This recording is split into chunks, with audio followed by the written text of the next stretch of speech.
ये तो हिंदू धर्म तो बहुत बाद का, बौद्ध धर्म भारत का नहीं दुनिया के सबसे पुराने धर्मों में से एक है और उसके अंदर पाखंडवाद अंधविश्वास के लिए कोई जगह नहीं है। वो वैज्ञानिक दृष्टिकोण से चलता है और हम लोग वैज्ञानिक दृष्टिकोण को मांगने वाले हैं। हम कोई अंधविश्वास पाखंडवाद को नहीं मानते, हम किसी आडंबरवाद को नहीं मानते। हम तो ये मानते हैं कि हम लोग मेहनत करेंगे, काम करेंगे तो कुछ हम लोग कमा के खा लेंगे, हमें कोई दूसरा आदमी देने वाला नहीं है। और साथ ही साथ हम ये भी मानते हैं कि कुदरत ने लोगों को इंसान के रूप में पैदा किया, जाति चालाक इंसानों ने बनाई है और जो जाति वर्ण व्यवस्था हमारे हजारों साल की गुलामी का कारण रहा है मनुस्मृति की वजह से। हम ऐसी मनुस्मृति को दिल्ली के अंदर मंत्री रहते हुए जला भी चुके हैं और अब तो कोई दुनिया की ताकत रोक नहीं पाएगी। भारत बौद्ध में बनेगा। जब किसी मंदिर का संचालन केवल हिंदू लोग करते हैं, कोई दूसरे धर्म का उसमें मैनेजमेंट कमेटी में नहीं होता। गुरुद्वारे के संचालन में केवल सिख लोग होते हैं और चर्च के संचालन में केवल ईसाई लोग होते हैं। तो फिर बौद्धों का आस्था का केंद्र, सबसे बड़ा आस्था का केंद्र महाबोधि टेम्पल जो बोध गया में है, उसके संचालन में 8 में से 4 पंडे क्यों, 4 बौद्ध 4 पंडे और उसका चेयरमैन होता है जिले का अध्यक्ष। तो ये बिल्कुल गलत है। ये बौद्धों की भावनाओं के साथ खिलवाड़ है और आज पूरे भारत का Bahujan Samaj SC ST OBC minority इस बात को जान गया है कि उनके पूर्वज बौद्ध थे। और ये जो मगध सम्राट अशोक का जो राज्य था, दुनिया का सबसे विशाल साम्राज्य जहाँ से शांति और मानवता का संदेश पूरी दुनिया में गया और जिसकी राजधानी पाटलिपुत्र थी जो आज पटना के नाम से जानी जाती है, यहाँ से जो आगाज हुआ है, ये आगाज ये बता रहा है कि आज नहीं तो कल बिहार की सरकार को अगर सत्ता में इस पार्टी को फिर से आना है कभी, तो इसको इस एक्ट को तुरंत बदलना होगा। बौद्ध मंदिर जब बौद्धों का है तो उसको पूर्ण रूप से बौद्धों को हाथ में देना चाहिए। ये 4 पंडे को और जिला पदाधिकारी को अध्यक्ष बना के बहुमत के आधार पे सारे निर्णय बौद्धों के खिलाफ में जो हो रहा है,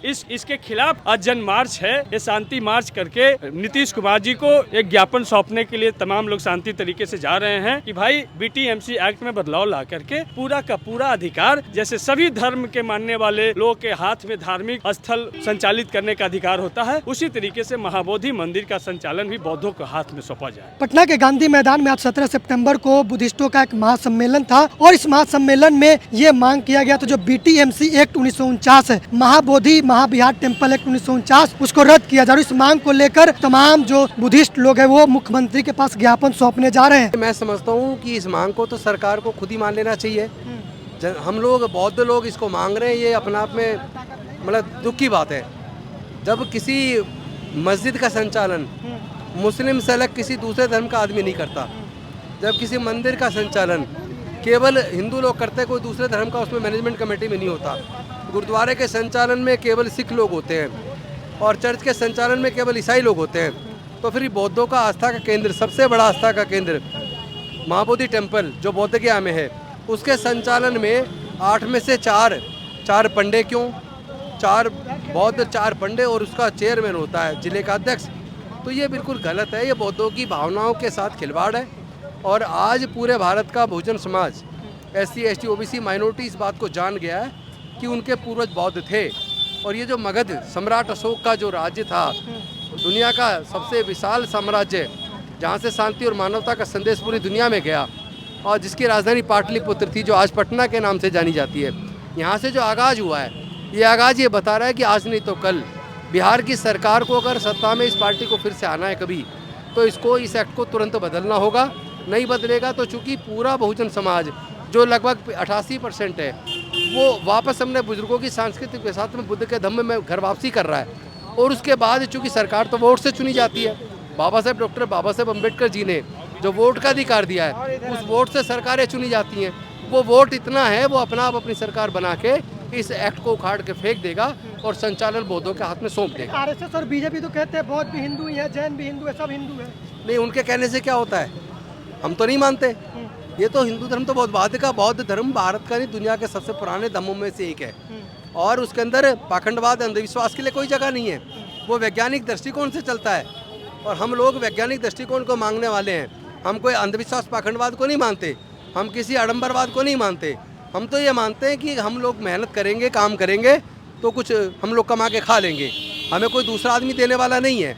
और साथ ही साथ हम ये भी मानते हैं कि कुदरत ने लोगों को इंसान के रूप में पैदा किया, जाति चालाक इंसानों ने बनाई है और जो जाति वर्ण व्यवस्था हमारे हजारों साल की गुलामी का कारण रहा है मनुस्मृति की वजह से।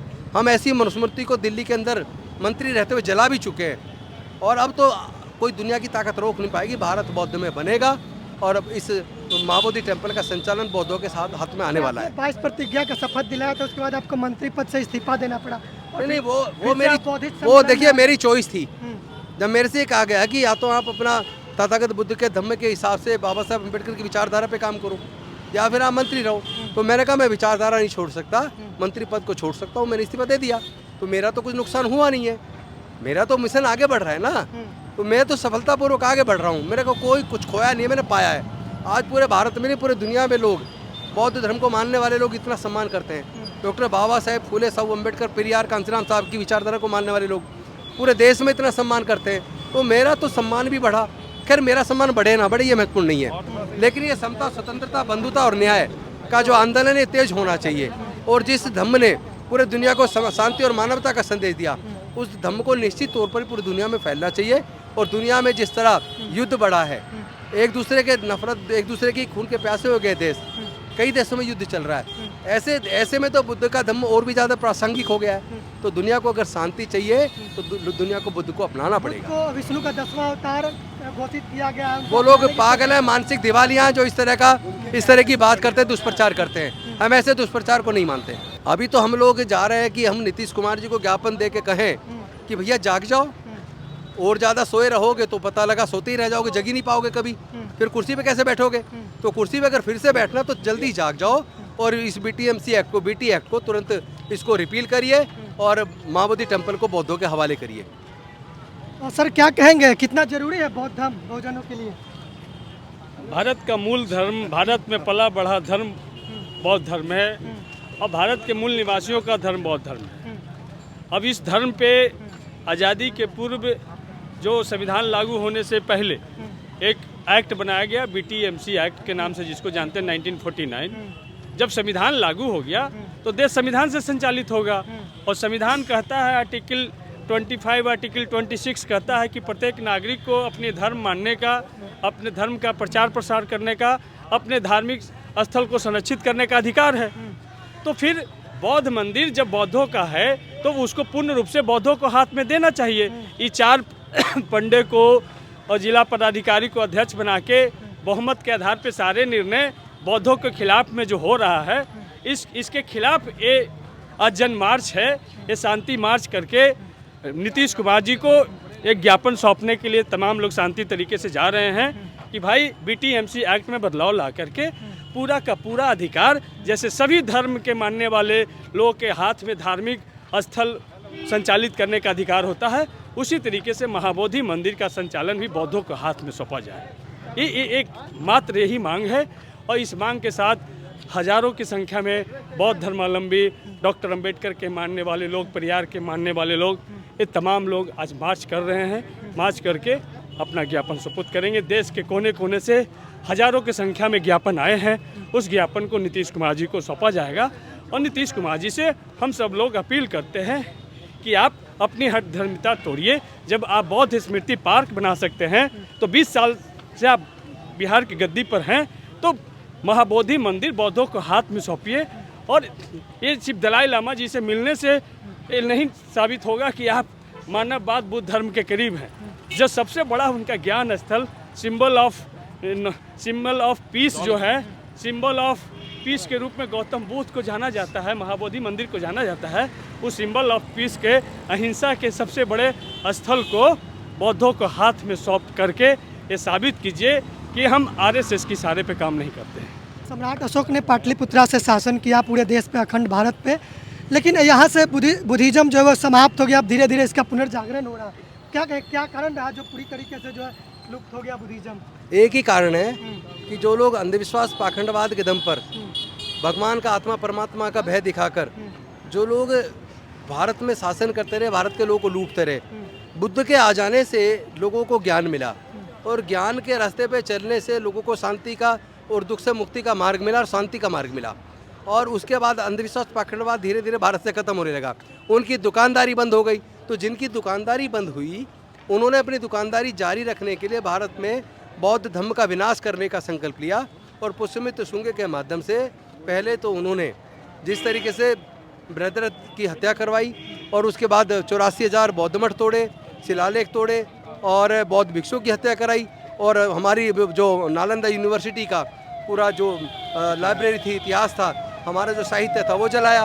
लेकिन वो सब कुछ करने के बाद भी बौद्ध धर्म को दुनिया से मिटा नहीं पाए। मुझे खुशी है कि बौद्ध धर्म बिहार में फिर से तेज़ी से वापस आ रहा है। अभी बक्सर के अंदर आने वाले 12 अक्टूबर को 50,000 लोग बौद्ध धर्म की दीक्षा लेंगे और मैं स्वयं उसमें शामिल रहूंगा। तो अभी सर कांग्रेस में आप शामिल हो गए हैं, फिर से बुद्धिस्ट सम्मेलन कर रहे हैं, तो यहाँ आज़ादी है आपको अपनी बात रखने की या फिर से आप पे कोई दिक्कत है? देखिए, मेरी राहुल जी से विस्तार से बात हुई है।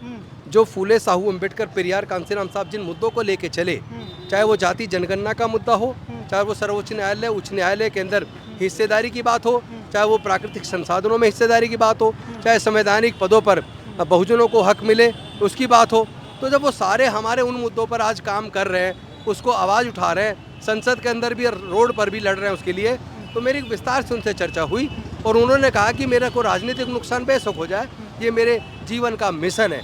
और जब हमारे जो जीवन का मिशन पहले से ही है वही उनके जीवन का मिशन है, तो फिर उसको हम अकेले अकेले क्यों लड़े, मिलके क्यों ना लड़े? तो हम उनके साथ मिलके लड़ने के लिए आए हैं। और हमें अगर लगेगा हमारा मिशन यहाँ से पूरा नहीं हो रहा तो हम पूरी तरह राजनीति को भी छोड़ दें, अपना मिशन चलाएंगे, कोई दिक्कत थोड़ी ना है। मिशन रहेगा तो हम रहेंगे, और मिशन नहीं रहे हम मुख्यमंत्री बन जाए, प्रधान में कुछ भी बन जाए, राष्ट्रपति बन के भी मंदिर में घुसने नहीं देते, प्रवेश पे उनको अपमानित किया जाता है, भगवान की मूर्ति छूने पर हत्या कर दी जाती है हमारे समाज के लोगों की। तो ऐसे माहौल में आप मंत्री बने, मुख्यमंत्री बने, जो मर्जी बन जाए, राष्ट्रपति बन जाए, तो उसके बाद में आपकी कोई इज्जत नहीं है, कोई कदर नहीं है। तो हमें ऐसा जीवन नहीं चाहिए जिसमें केवल कुर्सी हो लेकिन सम्मान ना हो। हमें हमारे बहुजन समाज का सम्मान और स्वाभिमान में ज़्यादा प्रिय है, और उसके लिए जो कुछ खोना पड़ेगा हम खोने को तैयार हैं, लेकिन समाज के सम्मान और स्वाभिमान को हम किसी कीमत पर गिरने नहीं देंगे।